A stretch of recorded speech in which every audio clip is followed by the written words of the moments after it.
Hi friends, అందరూ ఎలా ఉన్నారు? బాగున్నారా? Welcome to Latha's kitchen. చాలా రోజులైంది నేను వీడియో చేయలేదు. 2 ఇయర్స్ అయిపోయింది. కానీ ఈరోజు ఒక వీడియో మంచి కర్రీతో మీ ముందుకు వస్తున్నాము. దానికి కావలసిన పదార్థాలు నేను చెప్తాను. మంచి కొరమేను చేపండి తీసుకొచ్చాము. చూడండి ఎలా క్లీన్ చేసి పెట్టుకున్నాము. ఇలా కడిగి బుట్టలు వేసుకుంటే వాటర్ అంతా కిందకు పోతుంది, ముక్కలు బాగుంటాయి.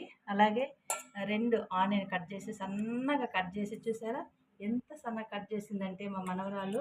అది చూడడానికి చాలా బాగున్నాయి. చూడండి ఎంత బాగా కట్ చేసింది. ఆ తర్వాత ఒక బత్తాయికాయ అంతా చింతపండు నానబెట్టుకున్నాము. 2 టమాటాలు కట్ చేసి పెట్టుకున్నాము. తర్వాత ఇది మిక్సీలో వేసి పేస్ట్ చేసుకుందాము.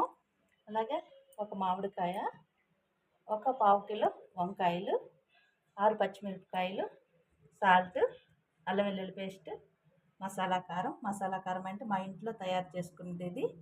దానికి కావాల్సిన కొత్తిమీర, కరివేపాకు, కొత్తిమీర. ఈ ఫిష్ ఎంత ఏంటంటే 1.5 కిలో అండి. ఇది 1.5 కిలో ఫిష్కి సరిపోయేవన్నీ కూడా నేను చూపిస్తున్నాను. ప్రాసెస్ తర్వాత మా మనవరాలు చెప్తుంది. మనము చేపల పులుసు ప్రాసెస్ చూద్దాము. ముందుగా ఒక పెద్ద వెడల్పు కడాయిని తీసుకోవాలి. ఇది చేపల పులుసు కోసమే మా నాన్న సపరేట్గా పెట్టుంటుంది. దీనిలో చేయడం వల్లే మా నాన్నమ్మ మంచి టేస్టీ కర్రీ చేస్తుంది. ఇప్పుడు మనం దీని ప్రాసెస్ చూద్దాము. ఈ కడాయిని స్టవ్ మీద పెట్టుకొని ఫ్లేమ్ ఆన్ చేసుకుందాము. ఇలా స్టవ్ ఆన్ చేసుకున్న తర్వాత కొంచెం ఆయిల్ వేసుకుందాం. దాంట్లోకి కూరకి సరిపడేంత ఆయిల్ వేసుకుందాము.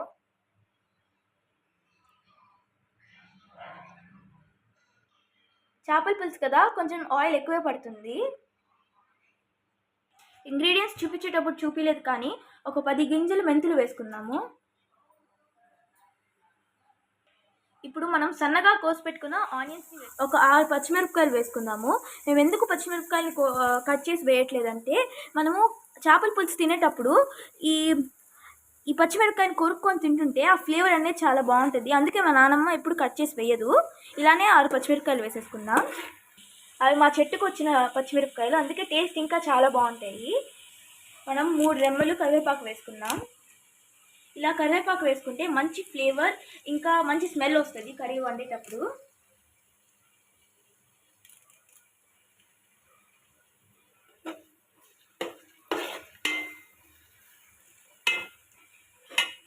ఇప్పుడు మనం కట్ చేసి పెట్టుకున్న టమాటా ముక్కల్ని మిక్సీ జార్లో వేసుకొని మిక్సీ పట్టేద్దాం.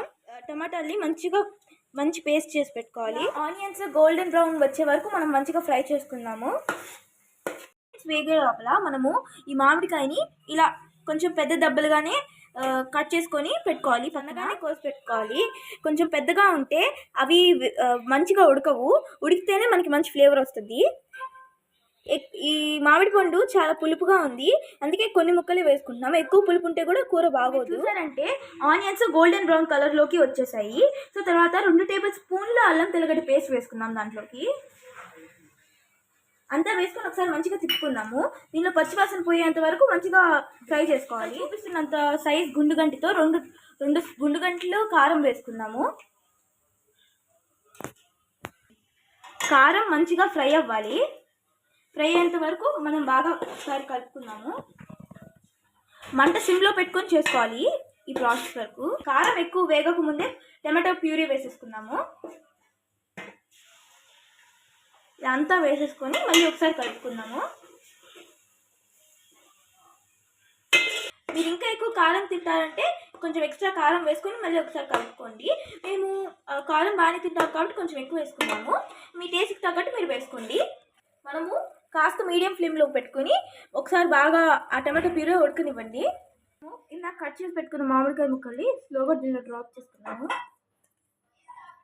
కొంచెం సన్న ముక్కలు వేసుకుంటే మంచిగా ఉడుకుద్ది, ఫ్లేవర్ కూడా బాగుంది. పులుసు మీద మనము ఒక ప్లేట్ పెట్టేసి ఉడికించుకున్నాం. బాగా చూస్తున్నట్లుగా ఇటు సైడ్ ఇలా ఒక కట్ చేసుకోండి. చూడండి, ఇలా 4గా చేసుకోండి. ఇలా కట్ చేసుకుంటే కూర ఫ్లేవర్ అనేది దీనిలోకి వెళ్తుంది. ఇప్పుడు వంకాయ తినేటప్పుడు కూడా బాగుంటుంది. ముందుగా కడాయి పెట్టుకొని స్టవ్ ఆన్ చేసుకున్నాము. మనం మీడియం ఫ్లేమ్లో పెట్టుకొని కొంచెం ఆయిల్ వేసుకుందాము. ఇంత ఆయిల్ సరిపోతుంది. ఆయిల్ బాగా వేడెక్కిన తర్వాత ఒక్కొక్క వంకాయని వేసుకున్నాము. ఇలా అన్ని వంకాయలకి ఇలానే కట్ చేసుకోండి. ఇలా వంకాయలు ఆయిల్లో వేగేటప్పుడు కొద్దిగా సాల్ట్ వేసుకుందాము. ఉప్పు వేసి ఒకసారి బాగా కలుపుకున్న తర్వాత మనం మూత పెట్టేసుకుందాము. బాగా మగ్గనివ్వాలి వంకాయలని. ఇక్కడ మీరు చూసారంటే మన చేపల పులుసు బాగా ఉడికిపోయింది. ఇప్పుడు మనము చేప ముక్కలు వేసేసుకుందాం దాంట్లోకి. ఇలా స్లోగా వేసుకోవాలి, ముక్క ఇరిగిపోద్ది. ఇలా ముక్కలు వేసిన తర్వాత ఒకసారి చేపల పులుసుని ఇలా బాగా తిప్పుకోవాలి.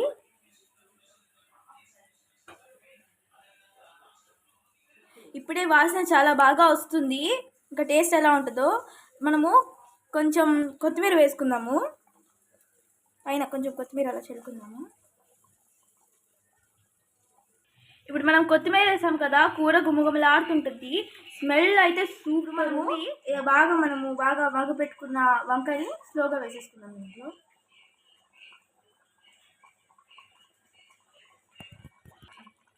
మనం ఇందాక చేసుకున్నట్లుగా వంకాయలు వేసిన తర్వాత ఒకసారి కూరని బాగా కలుపుకుందాము.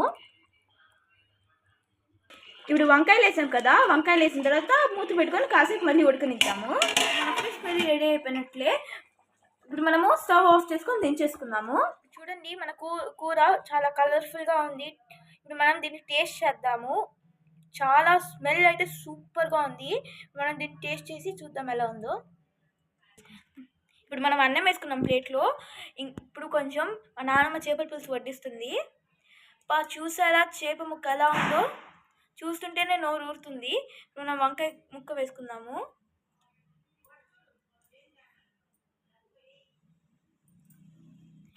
టేస్ట్ చేద్దాం. ఇప్పుడు ఒక ముద్ద తిందాము, టేస్ట్ చేద్దాం. సూపర్గా ఉంది. చాలా సూపర్గా ఉంది.